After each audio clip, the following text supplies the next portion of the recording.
Anda kembali menyaksikan Mutiara Iman bersama dengan Ustazah Lily. Makin menarik diskusi kita. Langsung saja kita ingin dengarkan bagaimana tanggapan Ustazah Lily soal bagaimana batasan kita untuk bisa memberikan kekerasan kepada anak. Mungkin sekedar bentakan agar mereka ada jera, ada kapoknya begitu Ustazah. Ya, oke. Terkait dengan tidak diperbolehkan kekerasan terhadap anak, nah itu benar sekali.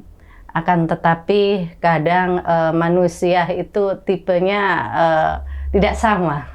Ada yang memang pemarah, ya. Ada yang memang orangnya itu sabar. Nah, yang bijak sebagai orang tua, ya. Jadi anak ini apa namanya supaya kapok istilahnya gitu ya. Itu terus terang anak. Walaupun sekecil, yang namanya anak itu adalah manusia. Bagaimanapun kita harus memperlakukan anak sebagai manusia biasa. Artinya kita tetap juga menghormati terhadap anak. Akan tetapi kembali lagi keterbatasan sebagai orang tua. Sabar itu sebenarnya tidak ada batasnya. Nah, supaya anak ini jerah, ya, memang perlu dikasih pelajaran. Akan tetapi pelajaran itu tidak harus dengan sifat kekerasan. Nah, jadi pelajaran ini lebih bersifat hikmah. Hikmah itu apa ya? Dengan apa namanya? Memberi nasihat penuh hikmah, ilmu. Kemudian jika kita memberi nasihat tidak mempan, nah ada satu jalur langit. Kenapa jalur langit ini alias ad'aful iman, yakni doa. Sekali lagi kita manusia biasa mempunyai keterbatasan dan kemampuan. Hanya berdoa kepada Allah.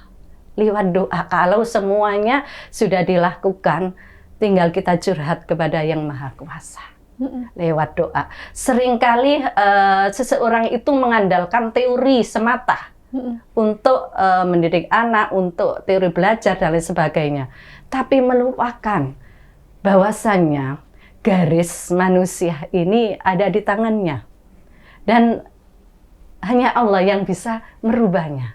Untuk itu senjata pamungkas kita, jika semuanya sudah kita lakukan apapun ya, dengan teguran, entah dengan nasihat dan lain sebagainya, tidak mampu, ya kita sekali lagi dengan jalur langit. Ya, tetapi jika kondisinya langsung. Ustazah ada sosok ini sudah dewasa begitu nih, mungkin usia remaja, ketika anak itu nakal, suka misalkan judi online, begitu kan yang lagi ramai sekarang, atau tidak jujur di pertemanan dia, apakah kita bisa menyalahkan pendidikan orang tuanya? Atau kalau misalkan kita boleh husnudzon, mungkin orang tuanya sudah berusaha keras, ya tinggal anak yang tidak berubah. Mana yang bisa kita tentukan di situ? Ya, ini pernah saya juga dicurhati gitu. Bukan anak remaja lagi, ya sudah suami istri. Judi online, semuanya segala macam sudah saya apa namanya lakukan agar dia berhenti jadi kecanduan judi online gitu. Udah semuanya hutangnya wis disauri gini. Ya. Sekali lagi kami sarankan ya, dulu itu kami sarankan jenengan sudah pernah curhat nggak kepada Sang Maha Kuasa gitu. Sejelek apapun itu keluarga panjenengan yang harus panjenengan lakukan. Nah gitu. Untuk apa namanya kecanduan seperti itu ya memang banyak orang mengatakan sangat sulit kalau sudah kecanduan seperti itu ya. Tidak hanya remaja, orang tua pun ya seperti itu. Bahkan nggak punya uang pun dibelani ya itu tadi terus hutang. Nah, kemudian kalau sudah dapat uangnya itu masih belum cukup untuk membayar hutang. Ya, apakah kegagalan pola pikir saat dewasa itu ada kaitannya dengan salah didik orang tua dari masa kecil dia? Yang jelas itu pola pikir, pola asuh mulai kecil itu memang orang tua mempunyai peran penting. Yang jelas ada sih hubungannya.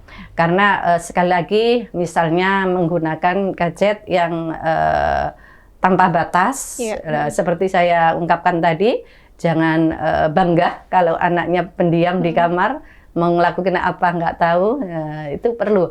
Makanya ada batasan. Sekali lagi main gadget, terutama anak remaja pun harus kita batasi dengan ya ini hal-hal yang bisa dia melupakan itu.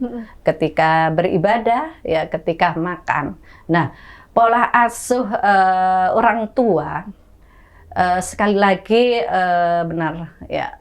Bahwasanya sekarang ini banyak orang tua mengeluh, bahkan anak bayi pun sudah bisa mengoperasikan gadget itu. iPad, nah, ya. Sampai temen ya, pernah ada temen juga anak 2 tahun belum bisa ngomong karena hanya ngomong dengan gadget. Nah, itu sekali lagi yang jelas itu pola asuh yang kurang benar. Artinya boleh kita mengenalkan alat canggih kepada anak-anak kita, akan tetapi harus tahu mana ruang, mana usia berapa. Nah, itu tuh harus kita perhatikan.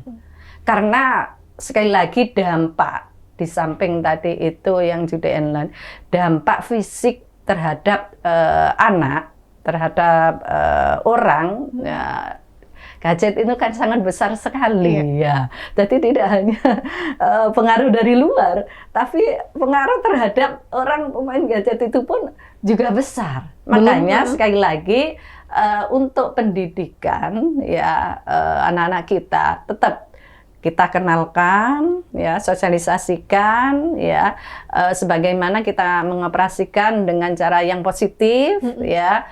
Kemudian tetap harus kita awasi, ya. Jangan sampai pas wis gede ya wis kalah lapor. Sekali lagi harus kita batasi sedapat mungkin, dan anak ini juga tidak gaptek juga. Jadi tetap ya untuk memfungsikan gadget ini sesuai pada batasan hal-hal yang positif.